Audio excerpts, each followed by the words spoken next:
Pada video kali ini, saya akan menjelaskan mind mapping mengenai inovasi pendidikan.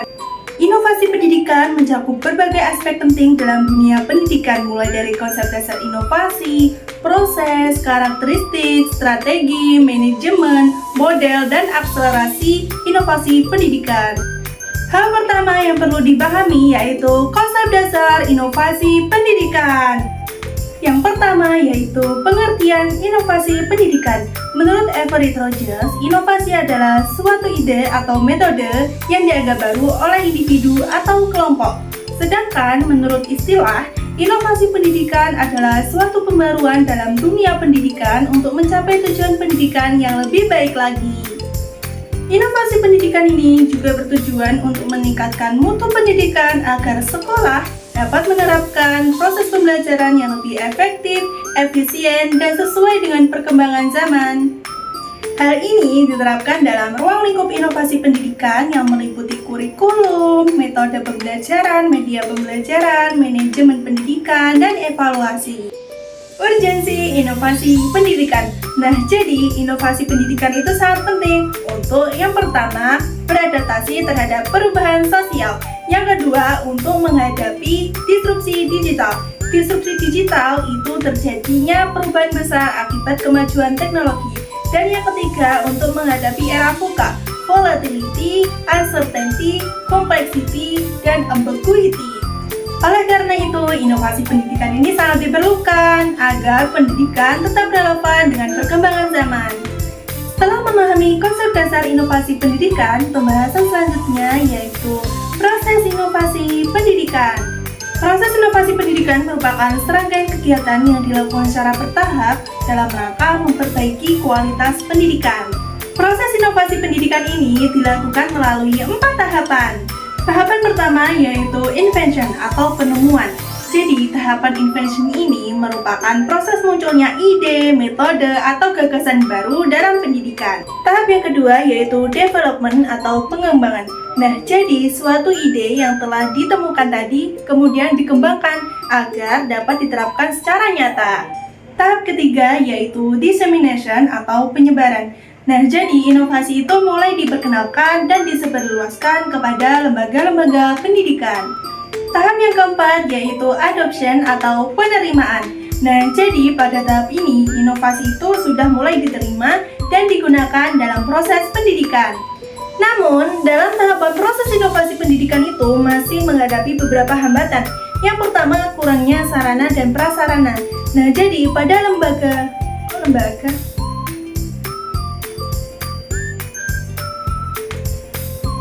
Namun, dalam tahapan proses inovasi pendidikan itu masih menghadapi beberapa hambatan. Yang pertama, kurangnya sarana dan prasarana. Dan jadi, pada sekolah-sekolah itu masih banyak yang mengalami kesenjangan fasilitas untuk mendukung penerapan inovasi. Yang kedua, kurangnya kerjasama antar stakeholder pendidikan, seperti sekolah, pemerintah, guru, dan masyarakat. Dan yang ketiga, keterbatasan sumber daya finansial, sehingga inovasi itu sulit diterapkan. Selanjutnya, setelah mengetahui mengenai proses inovasi pendidikan, kita juga perlu memahami tentang karakteristik, strategi, dan petunjuk penerapan inovasi pendidikan. Karakteristik inovasi pendidikan merupakan ciri khas yang dimiliki oleh suatu ide, metode, atau gagasan baru dalam pendidikan. Karakteristik inovasi pendidikan itu ada 5. Karakteristik yang pertama yaitu relative advantage atau keuntungan relatif. Nah, jadi inovasi itu harus memberikan manfaat yang lebih baik lagi daripada ide, metode, atau gagasan yang sebelumnya. Karakteristik yang kedua yaitu compatibility atau kesesuaian. Nah, jadi inovasi itu harus sesuai dengan kebutuhan, nilai, dan kondisi lingkungan pendidikan. Karakteristik yang ketiga yaitu complexity atau tingkat kerumitan. Nah, jadi usahakan inovasi itu tingkat kerumitannya rendah agar mudah diterima dan mudah diterapkan. Karakteristik yang keempat yaitu reliability atau dapat diuji coba. Nah, jadi usahakan inovasi itu dapat diuji cobakan terlebih dahulu sebelum diterapkan secara luas. Karakteristik yang kelima yaitu observability atau mudah diamati. Nah, jadi hasil inovasi itu harus mudah untuk dilihat dan mudah diamati bagi sekolah yang akan menerima dan menerapkannya. Strategi inovasi pendidikan. Nah, terdapat beberapa strategi yang dapat dilakukan agar inovasi itu bisa diterapkan secara maksimal. Yang pertama, strategi fasilitatif. Nah, jadi strategi ini dapat dilakukan dengan menyediakan fasilitas atau sarana pendukung seperti teknologi, internet, perpustakaan, maupun laboratorium. Yang kedua, strategi pendidikan. Nah, jadi strategi ini dilakukan dengan memberikan pelatihan, sosialisasi, maupun pemahaman kepada beberapa sekolah mengenai inovasi yang akan diterapkan. Yang ketiga, strategi bujukan. Nah, jadi pada strategi ini, kepala sekolah maupun dinas pendidikan itu berusaha mengajak dan meyakinkan guru maupun warga sekolah untuk menerima inovasi yang akan diterapkan. Yang keempat, yaitu strategi paksaan. Nah, strategi ini dilakukan melalui aturan atau kebijakan tertentu yang mengharuskan inovasi tersebut diterapkan.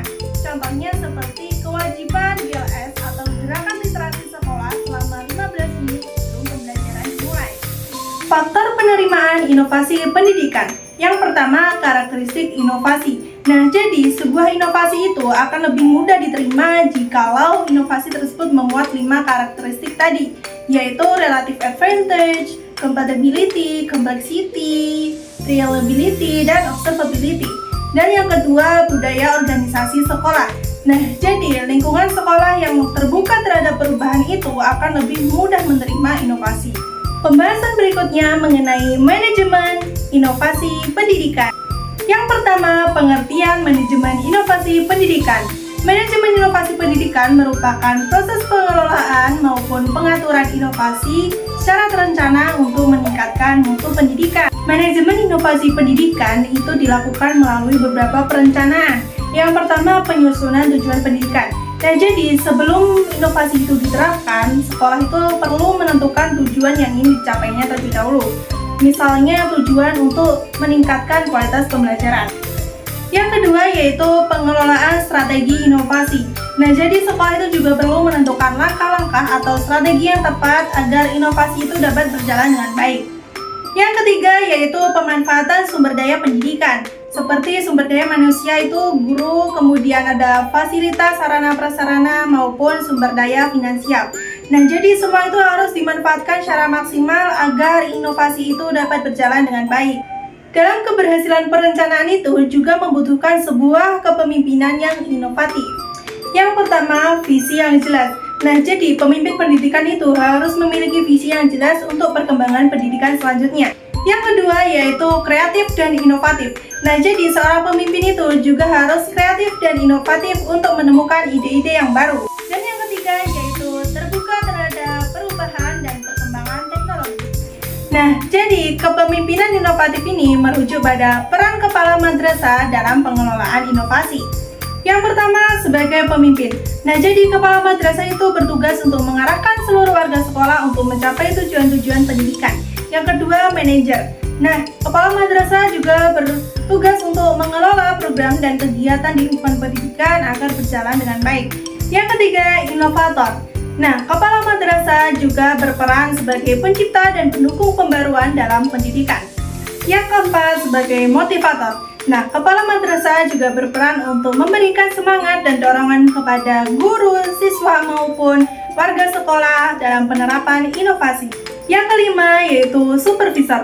Nah, jadi kepala madrasah juga berperan untuk melakukan pengawasan dan evaluasi terhadap pelaksanaan inovasi. Pembahasan selanjutnya yaitu mengenai konsep model inovasi pendidikan. Yang pertama yaitu pengertian model inovasi pendidikan. Model inovasi pendidikan merupakan kerangka atau cara yang digunakan dalam menerapkan inovasi dalam pendidikan. Model inovasi pendidikan terdiri dari 5 model. Yang pertama yaitu model difusi inovasi. Model ini menjelaskan bagaimana bahwa suatu inovasi itu dapat menyebar, diterima, dan digunakan oleh berbagai sekolah. Yang kedua yaitu model perubahan pendidikan.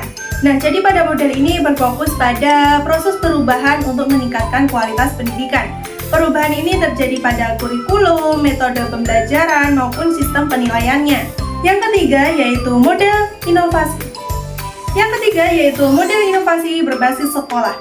Nah, jadi model ini menekankan bahwa sekolah itu memiliki peran penting untuk menciptakan inovasi sesuai dengan kebutuhan masing-masing sekolahnya. Model ini memiliki dua pendekatan. Yang pertama pendekatan top down dan yang kedua bottom up. Pendekatan top down itu merupakan pendekatan dari atas ke bawah. Hal ini berarti bahwa inovasi itu berasal dari pemerintah atau pihak atasan yang kemudian diterapkan di sekolah. Kalau bottom up itu merupakan inovasi yang berasal dari guru atau sekolahnya sendiri yang disesuaikan dengan kebutuhan sekolahnya masing-masing. Yang keempat yaitu model inovasi pembelajaran. Nah, model ini berkaitan dengan pembaruan pada strategi, metode, media, maupun proses pembelajaran, sehingga kegiatan pembelajaran itu menjadi lebih aktif, menarik, dan efektif. Pembahasan selanjutnya yaitu mengenai akselerasi inovasi pendidikan. Yang pertama yaitu pengertian akselerasi inovasi pendidikan. Akselerasi inovasi pendidikan merupakan upaya percepatan penerapan ataupun praktik penyebaran inovasi pendidikan tersebut. Akselerasi ini dapat dilakukan melalui beberapa strategi. Yang pertama, peningkatan profesionalisme guru. Nah, jadi guru itu perlu meningkatkan kompetensi, keterampilan, dan pengetahuannya agar mampu mengikuti perkembangan pendidikan di era modern saat ini. Yang kedua yaitu penguatan infrastruktur. Nah, jadi pemerintah ataupun sekolah itu harus menyediakan sarana dan prasarana untuk mendukung pelaksanaan inovasi yang akan dilakukan. Yang ketiga yaitu kolaborasi dan kemitraan. Nah, jadi penerapan inovasi pendidikan itu juga membutuhkan adanya kolaborasi maupun kerjasama dari berbagai pihak, misalnya sekolah, pemerintah, orang tua, maupun masyarakat. Kolaborasi pihak pendukung akselerasi inovasi. Yang pertama ada pemerintah. Nah, jadi pemerintah itu berperan untuk membuat kebijakan, memberikan bantuan fasilitas, serta mendukung perkembangan pendidikan melalui berbagai program. Yang kedua yaitu sekolah. Nah, jadi sekolah itu menjadi tempat utama penerapan inovasi pendidikan, baik dalam pembelajaran maupun pengelolaan pendidikannya. Yang ketiga yaitu masyarakat. Nah, jadi masyarakat juga memiliki peran penting melalui dukungan moral maupun dengan berpartisipasi kepada kegiatan-kegiatan yang ada di sekolah. Nah, jadi dengan adanya kolaborasi antara pemerintah, sekolah, dan masyarakat, inovasi pendidikan dapat diterapkan lebih cepat dan dapat memberikan manfaat yang lebih besar bagi pendidikan. Itulah 6 aspek penting dalam inovasi pendidikan yang harus dipahami dan diterapkan dalam dunia pendidikan.